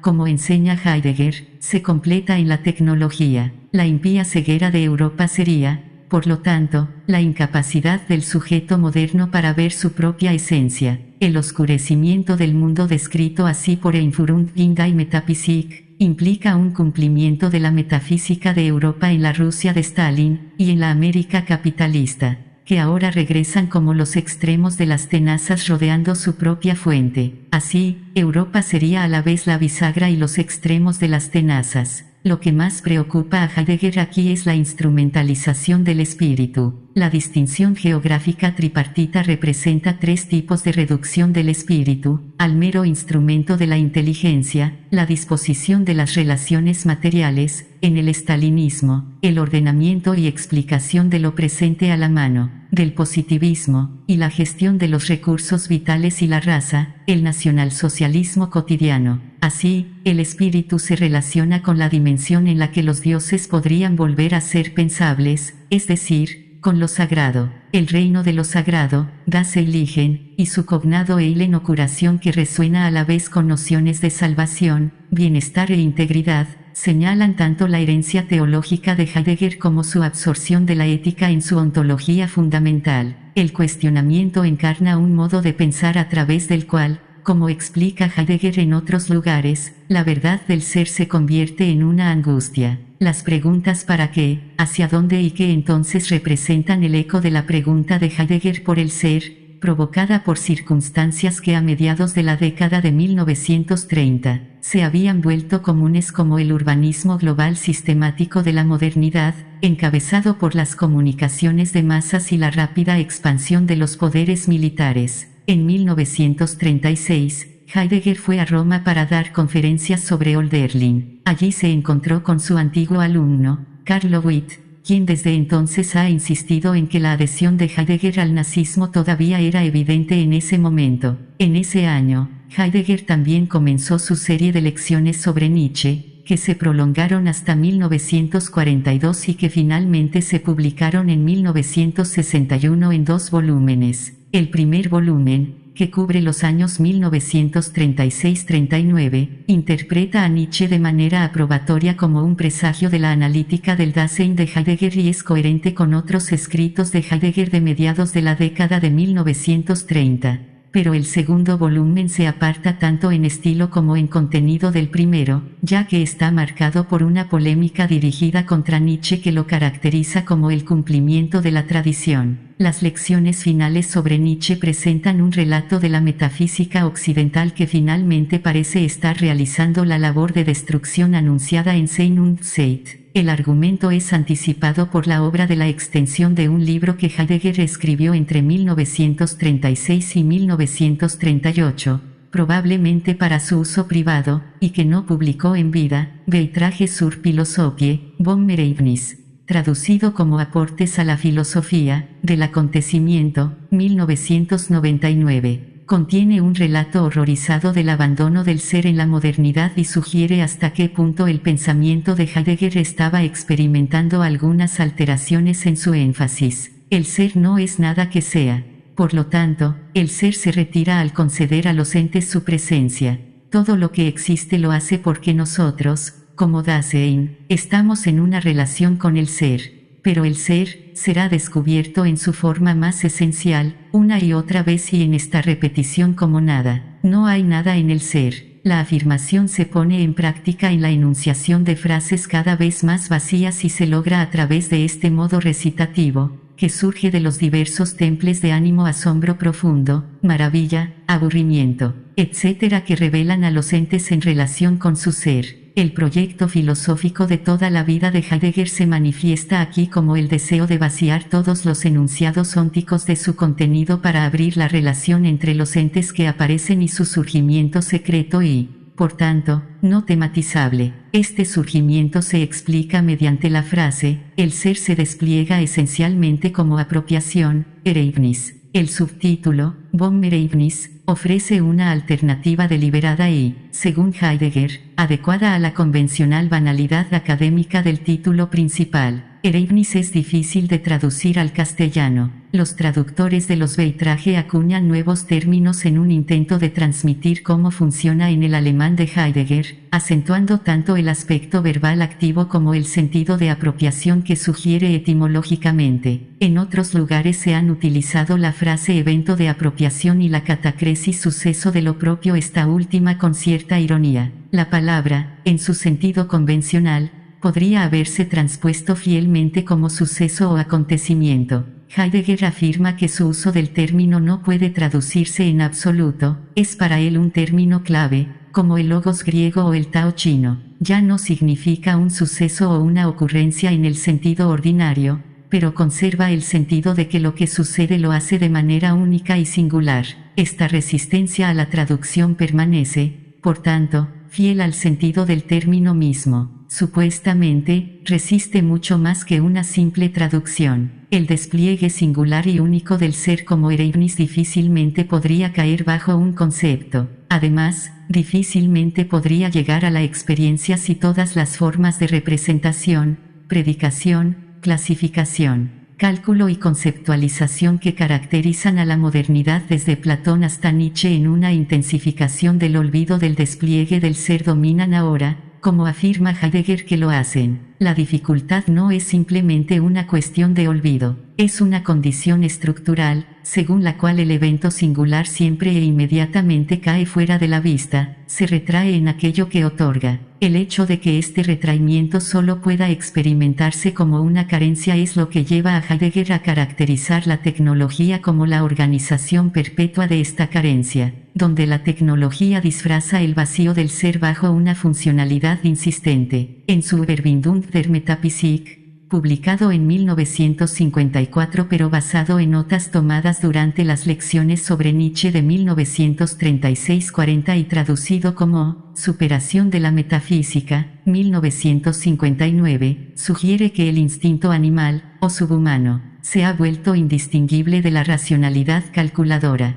Las reflexiones de Heidegger aquí se dirigen al fenómeno del armamento, que para él consumo de la tecnología como la consecuencia inevitable del uso ordenado de los entes, que se convierten en la oportunidad y el material para las hazañas y su escalada. Lo que permanece oculto tras el consumo creciente de los entes es que el objetivo de la tecnología es puramente sin objetivo. Para decirlo sucintamente, el fin del armamento es el fin del hombre. De esta manera, la falta de fundamento de un suelo ético, su incondicionalidad muestra que el armamento que se garantiza a sí mismo parece diseñado para eliminar por completo el poder de decisión y la responsabilidad de la esfera humana. Das Man, el ser o el uno, ha sido totalmente capturado por la maquinación de una técnica que no logra comprender en su historicidad y, por lo tanto, está de esta manera encantado por su propio desencanto. La aparición de esta angustia se encontraría, no obstante,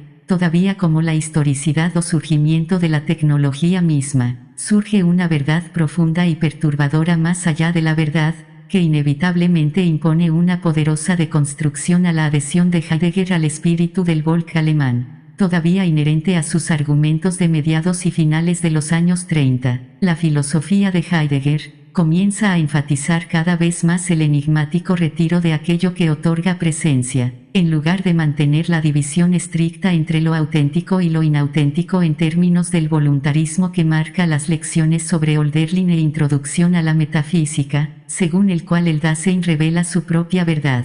Heidegger caracteriza cada vez más la verdad como un modo de desocultamiento al cual los humanos están expuestos y al cual pertenecen. Que esto sea lo que deba entenderse porque sigue siendo debatible. No hay una distinción clara entre los dos tipos de énfasis, más bien, la diferencia adquiere el carácter de un refinamiento. La filosofía de Heidegger se desarrolla a través de lo que es más característico tanto en su estilo como en su temática, la repetición diagonal revisión que también caracteriza la labor de la deconstrucción. El ente que en Sein und Zeit anticipa el fin de su existencia y es, por tanto, capaz de asumir libremente su propio ser, ahora pertenece al ser sobre la base de un despliegue que se retrae. En cada caso, la relación entre el Dasein y el ser elude las conceptualizaciones que dominan la metafísica. las lecciones sobre Nietzsche han sido interpretadas como una crítica encubierta a la apropiación de Nietzsche, por parte del régimen nazi, en apoyo de sus prácticas racistas, especialmente el segundo volumen, que incluye las lecciones impartidas. Durante los primeros años de la Segunda Guerra Mundial, Heidegger estaba bajo vigilancia de la Gestapo en ese momento, según la confesión de un infiltrado oficial que afirmó haber rechazado el nazismo gracias a la fuerza del pensamiento de Heidegger. Los argumentos de este periodo se caracterizan por referencias regulares a la situación política contemporánea, los eventos que condujeron al estallido de la guerra y los posteriores, y cada vez se relacionan con los fundamentos metafísicos de la tecnología y la razón instrumental, así como con el olvido del ser. No es la autoafirmación de individuos, dictadores o estados autoritarios lo que conduce al surgimiento de poderosos movimientos imperialistas, una referencia clara, aunque todavía encubierta, al régimen nazi, sino más bien la esencia metafísica de la modernidad o, haciendo eco de Nietzsche, la voluntad de poder sobre la naturaleza. Las doctrinas de Nietzsche sobre la voluntad de poder y el eterno retorno de lo mismo se leen ahora como la culminación, y no la superación, de la metafísica occidental en el nihilismo. El nihilismo sería, por tanto, la culminación de un creciente olvido del ser. Heidegger regresa a las fuentes documentadas más tempranas de la filosofía griega antigua, los presocráticos, cuyo término aletheia se traduce normalmente como verdad. En la lectura de Heidegger, este término designa un proceso en el que los entes aparecen y, sin embargo, aquello que les otorga presencia se reserva, se retrae en lo que da. Heidegger sostiene que esto indica una experiencia del ser en la que el retiro o el retraimiento se experimenta simultáneamente con lo que aparece. Para los filósofos más antiguos, entonces, pensar consistiría en mantenerse receptivo al retraimiento del ser. Sin embargo, en la filosofía de Platón, los meros efectos del proceso, la aparición de las cosas, que son consideradas como la manifestación de las ideas, se abstraen del proceso de desocultamiento y se apartan como claridad y luz. Así, para Heidegger, la esencia de la verdad como idea en Platón, señala el comienzo de la metafísica y de la ontoteología, y puede entenderse como la primera etapa en el olvido del ser y la obliteración de la aletheia. La verdad significa ahora la conformidad de la mente con la esencia. Un paso más en el olvido del ser ocurre con la filosofía escolástica de la Edad Media, donde la verdad como adecuatio, adecuación de la mente a la cosa, se fundamenta en el concepto de lo divino, es decir, la mente de Dios. Al comienzo de la llamada Edad Moderna, se produce un paso adicional en el olvido del ser, con el establecimiento del sujeto humano, y con la racionalidad característica de Descartes y Galileo. En Descartes, el cogito se erige como la base sobre la cual los objetos se revelan. Heidegger rastrea el término upokeimenon, el término griego para base, a través de su traducción al latín subjectum, hasta la institución del cogito humano, como sujeto de la filosofía y la única base verdadera sobre la cual las cosas pueden aparecer. Así pues, según la lectura que Heidegger hace de la tradición, al comienzo de la era moderna se instituyó una interpretación tecnológica del mundo, en la que la totalidad de la naturaleza era considerada mecánicamente. Heidegger rastrea la noción de voluntad de poder de Nietzsche hasta este inicio, insistiendo en que Descartes y quienes le siguieron ya la habían anticipado. La filosofía de Nietzsche, que pretende romper con la filosofía del pasado, en realidad la lleva a su clímax como la realización última de la ontoteología en el nihilismo. La relación entre sujeto y objeto descubierta en Descartes ha sido llevada a sus extremos en la noción de voluntad de poder. La voluntad considera todo como un objeto para ser almacenado y manipulado y, en una forma extrema de subjetividad,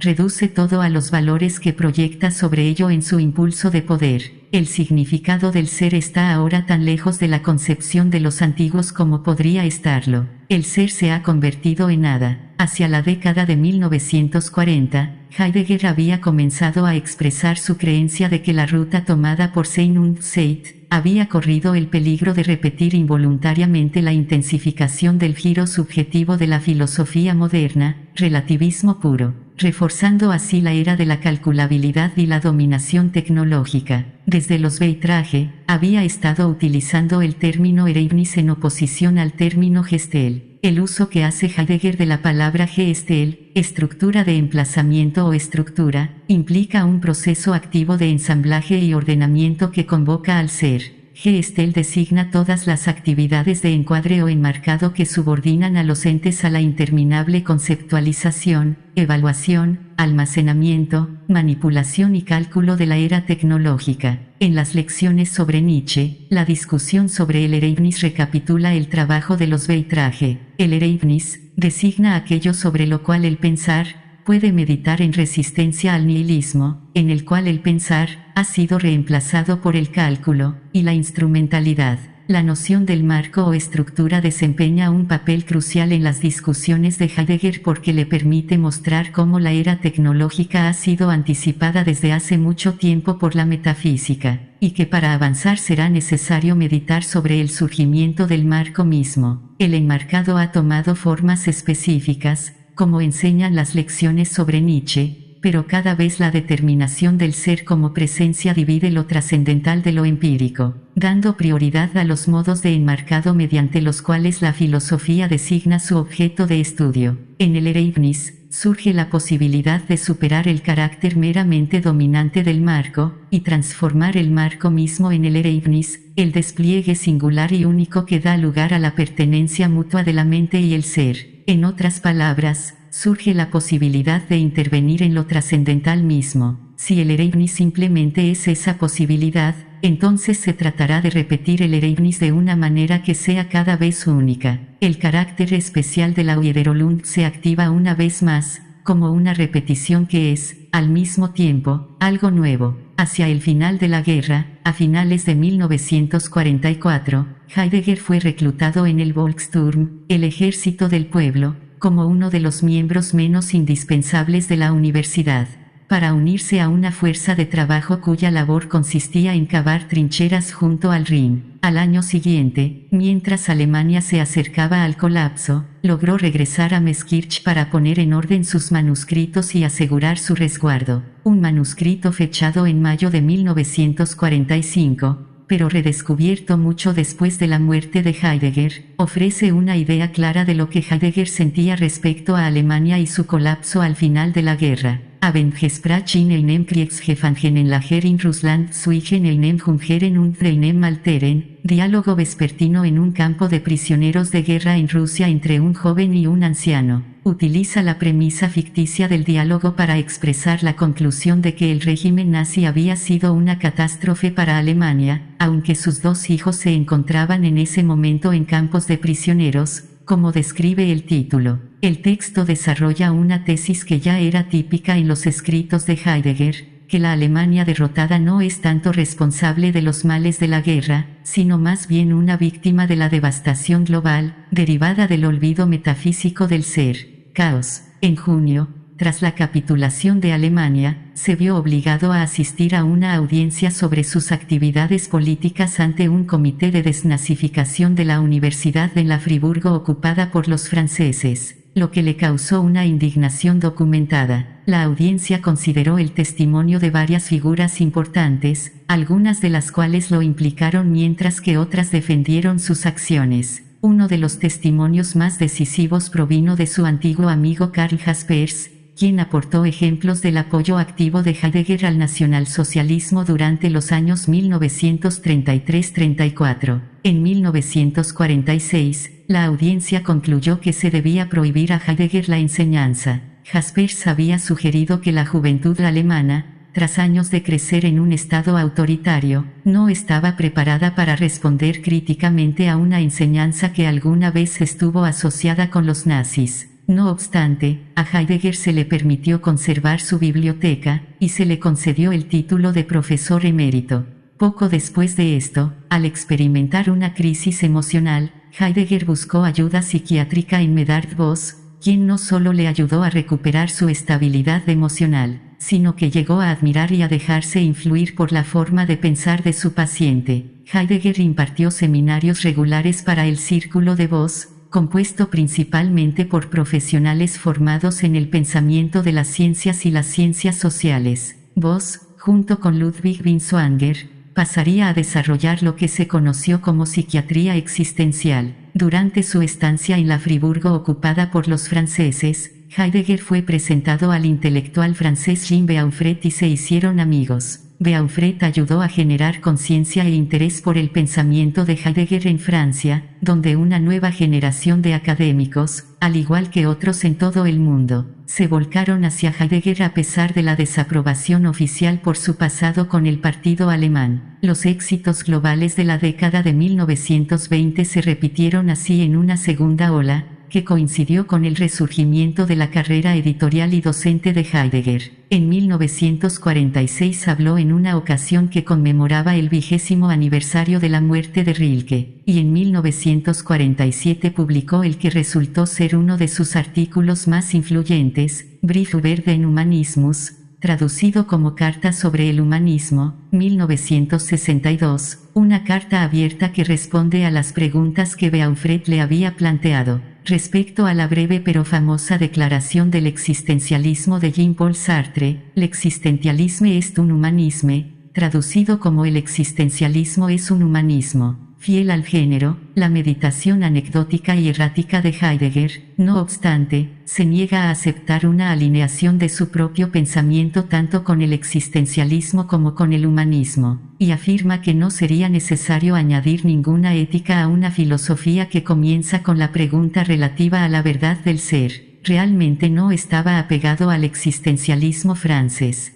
En diciembre de 1949, Heidegger dio una conferencia en el Club de Bremen. La prohibición de enseñar fue levantada y reanudó la correspondencia tanto con Hannah Arendt como con Karl Jaspers. En 1950 apareció la primera de una serie de publicaciones importantes, Holzwege, Sendas Perdidas, que recopilaba versiones revisadas de algunas de sus lecciones y seminarios más importantes sobre arte, tecnología y lenguaje. A lo largo de la década de 1950 continuó publicando lo que eran en su mayor parte versiones revisadas de obras anteriores, relacionadas en gran medida con su enseñanza. En 1951 impartió una serie de lecciones, Was ist Denken, traducido como ¿Qué significa pensar?, 1968. Este fue su último curso antes de jubilarse de la universidad y el primero que se le permitió impartir desde 1944, cuando fue reclutado en el Volksturm. En él retoma compromisos previos con Parménides,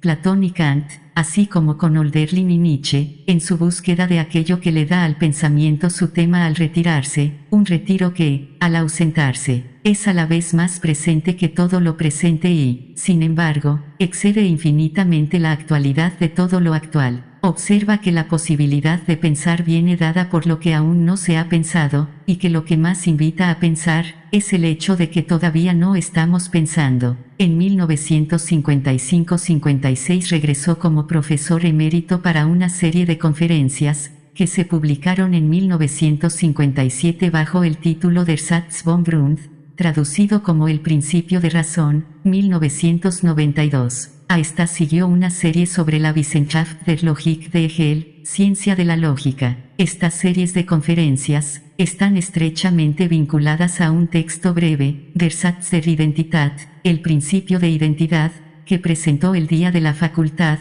el 27 de junio de 1957. Con ocasión del 50º aniversario de la Universidad de Friburgo. Un factor significativo de estos textos es que el entorno actual se caracteriza ahora como la era atómica y se describe, con el habitual humor sombrío de Heidegger, como la proliferación de la racionalidad instrumental. El curso de conferencias de 1955-56 culmina en un discurso, con el mismo título, que condensa las lecturas detalladas, de las 13 conferencias en una tesis sostenida, que describe las condiciones y el destino de la modernidad, en términos de sus fundamentos paradójicos, indicados por la frase Nihil est sin ratione, nada es sin razón. Aquí, como en muchas de las obras de este período, la palabra ser no funciona como la categoría ontológica más fundamental, sino simplemente como un término o motivo dentro de una especie de difusión libremente organizada de tales términos en la historia del pensamiento. El énfasis se aleja de la categoría del ser hacia lo que él llama, Heshik, su destino diagonal destinación o su envío. Lo que salva este Heshik, un destino que comparten todas las determinaciones filosóficas del ser, de la fragmentación y la dispersión caótica que parece tener en su historia es aquello que no se determina en él cada vez. Solo esto captura su identidad y simplicidad. La crítica a la metafísica de la presencia, que siempre anima las obras de Heidegger, lo lleva a evocar la constancia del Heshik del ser en términos de presencia, permanencia y luz. El ser, por supuesto, significa cosas distintas para distintos filósofos en diferentes épocas, en la medida en que se pueda distinguir una época de otra. En tal caso, estas determinaciones heterogéneas del ser podrían ser en realidad una guía historiográfica útil. Lo significativo es la identidad que permanece, que se oculta, bajo estas determinaciones, pero no transcurre entre las épocas, como una banda que las une. Más bien, el legado siempre proviene de lo que está oculto en el Heshik, como si de una fuente surgieran diversos arroyuelos, que alimentan un río que está en todas partes y en ninguna. Uno podría hablar igualmente de ausencia que de presencia. La diferencia, repitiendo la distinción ontológica de ser y tiempo, nos da una visión de lo ontológico como aquello que está en ninguna parte. El ser en ninguna parte anima a los seres donde quiera que estén, en todas partes. Las dos figuras, los brotes y los arroyuelos, indican el Heshik completo en términos de su ausencia, de su estar en ninguna parte. La versión condensada de este argumento en el discurso final de Heidegger es aún más poderosa. Tomando la frase que Leibniz acuña para el principio de razón, nihil est sein ratione, Heidegger procede, como lo ha hecho a lo largo del curso de conferencias, a descubrir los fundamentos ocultos del principio mismo, el principio del principio. Los dos negativos, nihil, nada, y sein, sin, se cancelan entre sí para dar un positivo, la pertenencia conjunta del ser, est, y la razón, ratione. El principio de esta pertenencia se identifica en términos de un tipo de resonancia. Heidegger se centra en la palabra alemana Klang, que llama la atención sobre la pertenencia musical de los dos términos ser y razón. Est y ratione, ser y razón ahora resuenan al unísono. En este Klang, ser y razón suenan como pertenecientes juntos en uno. El principio de razón ahora tiene un timbre distinto y dice, fundamento y razón pertenecen al ser. En el desarrollo de esta lógica de la resonancia, la repetición de la razón en el fundamento, en der Satz vom Grund, hace que fundamento y razón sean equivalentes, pero, para salvar su sentido en esta equivocación, se postula un fundamento adicional, y razón, debajo de ellos, el ser de Heidegger, al que pertenecen der Satzgrund vom Sein. Pero esta pertenencia tiene un fundamento adicional, la pertenencia que el ser es, en el Klang, la resonancia que uno debe escuchar mientras observa. En este sentido, el ser como fundamento diagonal razón, ser fundamento y razón, no tiene fundamento, razón ni siquiera ser, porque es aquello que fundamenta, da razones y permite que los seres sean seres. El ser, por lo tanto, no es un fundamento debajo de las diversas formas de determinación que la metafísica privilegia de distintas maneras, como fundamento y razón. Más bien, al ocupar un lugar junto a estos otros términos, el ser se revela a sí mismo y a todos esos términos como fundamentados únicamente en el Klang indeterminado de su pertenencia conjunta como Heshik. Así, el ser no puede representarse como un ente. Esto significa, primero, que el ser no puede representarse en absoluto. No hay nada aquí que sea parte del patrón en el que caen todos los conceptos metafísicos. Sus diversos modos de representación inevitablemente se quedan cortos en cuanto a representación estricta, porque su estatus ultramundano y suprasensible debe permanecer infinitamente fuera de las condiciones espaciales y temporales de la representación, fuera de la experiencia. Pero significa, en segundo lugar, que la razón por la que el ser no puede representarse en absoluto no tiene nada que ver con algún estatus atemporal, el que se pudiera suponer de él como concepto metafísico. Más bien, el ser no puede representarse. porque el significado de ser es el poder que hace posible la representación antes, y más allá de cualquier representación actual. No puede determinarse, porque es aquello que se da a la determinación. No tiene razón en sí mismo, porque da razones. Y así, el fundamento de la razón no es un fundamento, sino una especie de potencial de fundamentación, algo en la determinación que no se da, pero que, sin embargo, se ofrece a posibles determinaciones como Geschick, el envío, que hace posible responder a cada época como legado, tradición, herencia. En este sentido, el texto de Heidegger adquiere una dimensión adicional, porque el argumento toma la forma exacta de la respuesta, activando la Wiederholung, repetición y recuperación que ya había sido tematizada desde 1915, antes de surgir en una forma más desarrollada en Ser y Tiempo y en el Kantbuch. El legado o la tradición puede leerse en términos de su Geschick, su destino como envío.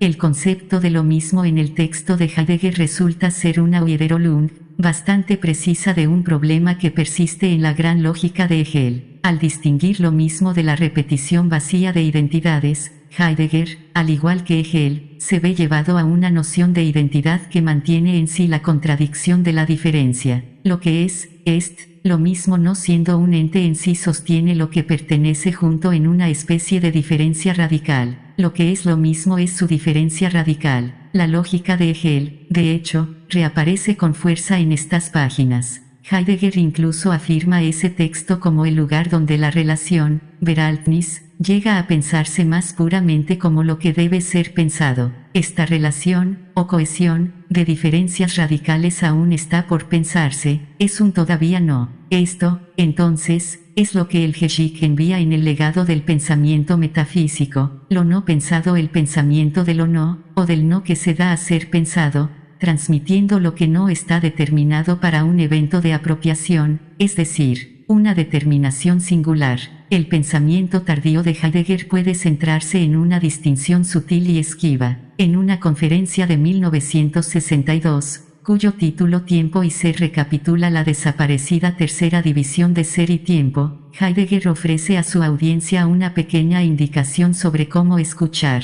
No se trata de escuchar una serie de proposiciones, explica, sino más bien de seguir el movimiento del mostrar. Esta distinción tipifica la filosofía de Heidegger. Implica una diferencia fundamental entre las proposiciones y las condiciones que se activan cuando una persona las formula, y puede expresarse de la siguiente manera. Una proposición sería un enunciado que afirma algo sobre algún objeto. Por ejemplo, se afirma o se niega un predicado de algo o de alguien. Esta mesa es blanca. La proposición es, por tanto, la pieza fundamental de la lógica de la aserción. Sustenta la noción de la verdad como correspondencia, según la cual las afirmaciones pueden contrastarse con hechos establecidos, y constituye la base de la lógica predicativa que, según enseña Heidegger, domina la actitud teórica.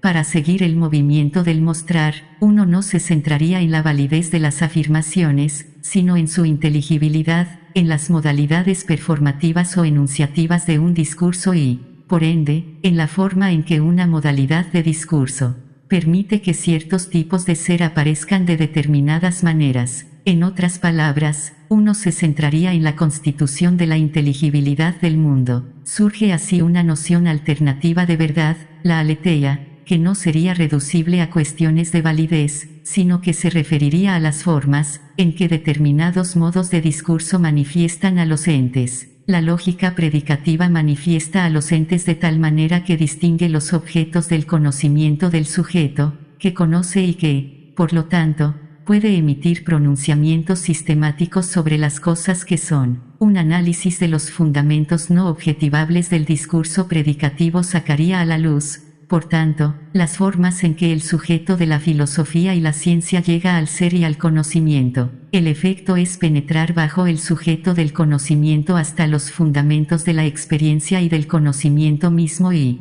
por tanto, para seres históricamente situados, hacia un compromiso con la historicidad de los modos de ser en el mundo moderno. En las décadas de 1960 y 1970, la actividad laboral de Heidegger se volvió menos intensa.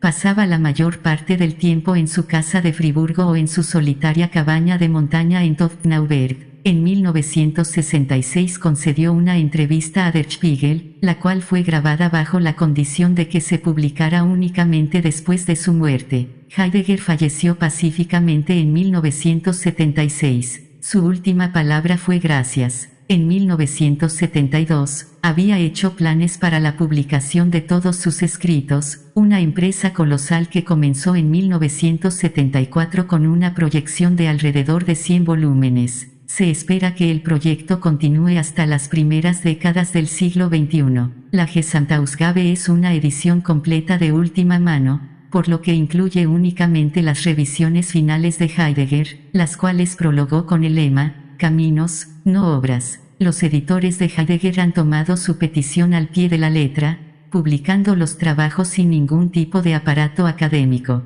El lema, con una ironía involuntaria, se ha invertido. Resulta más difícil que nunca evaluar sus escritos como caminos, porque los lectores solo tienen acceso a las versiones finales, muchas de las cuales incluyen revisiones hechas a manuscritos anteriores, que no se reflejan en los textos publicados.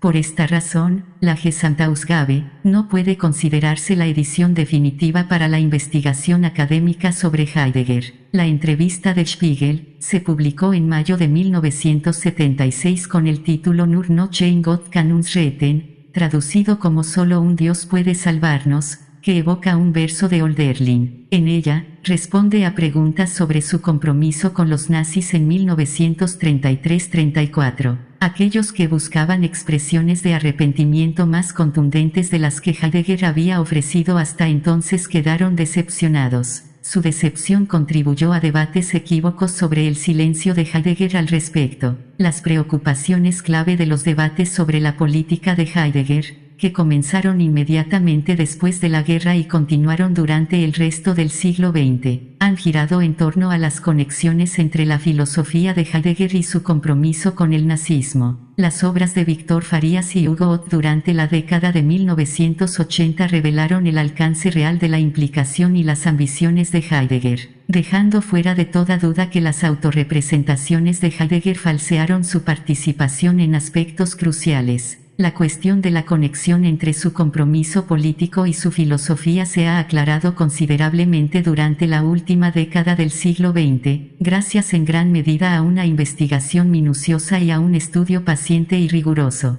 Heidegger se destaca como uno de los más grandes filósofos del siglo. El impacto de su obra, no solo en Europa y América sino también en Asia, es difícil de calcular.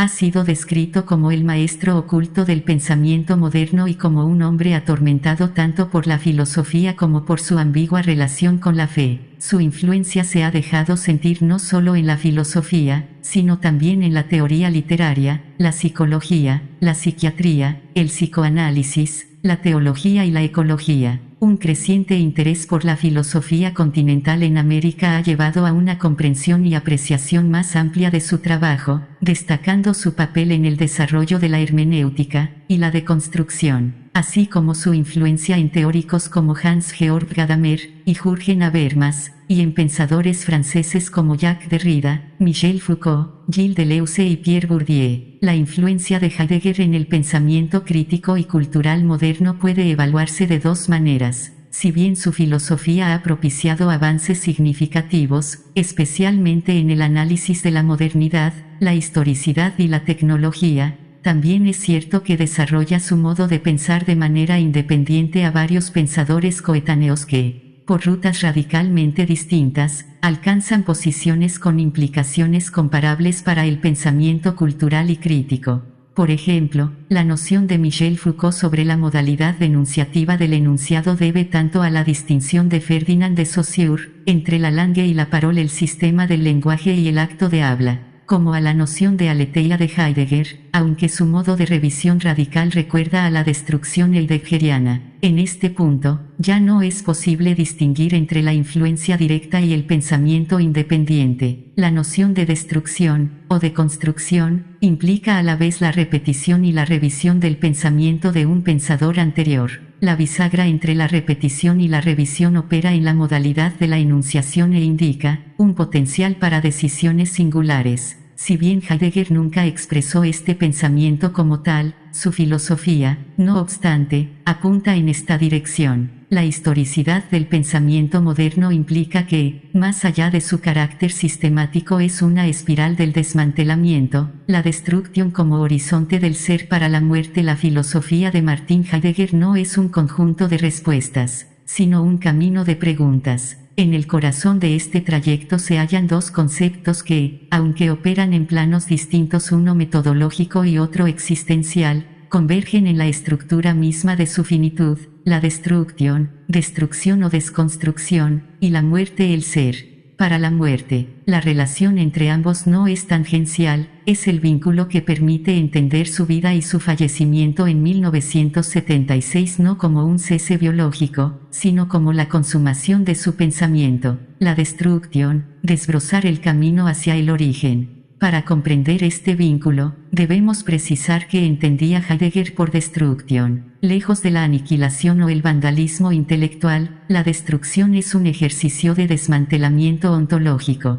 Heidegger sostenía que la historia de la metafísica occidental había cubierto el sentido del ser con capas de conceptos endurecidos y prejuicios teóricos, como la idea del sujeto frente al objeto. La destrucción busca desarticular estas capas para recuperar las experiencias originarias que les dieron vida. Es un acto de transparencia, quitar lo que sobra para que el núcleo, la pregunta por el ser, vuelva a brillar. En este sentido, destruir es, paradójicamente, un acto de fidelidad al origen. La muerte como la posibilidad de la imposibilidad. Este ejercicio de quitar capas encuentra su reflejo existencial en la visión heideggeriana de la muerte. En Ser y Tiempo, la muerte no es un evento que ocurre al final, sino una estructura constitutiva del Dasein, el ser ahí. Somos seres para la muerte. A diferencia de otros sucesos, la muerte es la posibilidad más propia, irreferente e insuperable. Al aceptarla, el ser humano realiza una suerte de destrucción existencial, se despoja de las preocupaciones banales, de las máscaras sociales del se dice, das man, y de las ilusiones de permanencia. La conciencia de la muerte desmantela las distracciones del mundo cotidiano para revelar la nuda verdad de nuestra existencia, nuestra finitud. La biografía como una obra de desmantelamiento. El relato de la muerte de Heidegger en Meßkirch en 1976 cierra este círculo con una coherencia asombrosa. Si la destrucción es el retorno al origen, a través del desmantelamiento de lo accesorio, su propia muerte fue el acto final de ese proceso. El retorno a la tierra, al morir en su región natal y ser enterrado en Meßkirch, Heidegger ejecutó una destrucción de su propia trayectoria pública y académica. Abandonó la sofisticación de la cátedra de Friburgo para volver a la tierra, al origen prepredicativo donde la pregunta por el ser comenzó. Su vida se deshizo de las capas de la celebridad intelectual para recuperar la sencillez del habitar, la coherencia del final. El texto menciona que su muerte fue el acontecimiento más íntimo, silencioso e irrepetible. Para Heidegger, la muerte es lo que nos individualiza radicalmente. Mientras que en la vida podemos ser sustituidos en nuestras funciones, nadie puede morir por nosotros. Su final tranquilo en la Selva Negra fue la asunción de esa posibilidad más propia. Caminos, no obras, incluso el lema de su edición completa, Wege, nicht Werke, Caminos, no obras, resuena con la destrucción. Una obra es algo terminado, una capa fija en la historia. Un camino es un proceso de apertura constante. La muerte de Heidegger no fue el cierre de un sistema, sino la entrega final al misterio que intentó desglosar.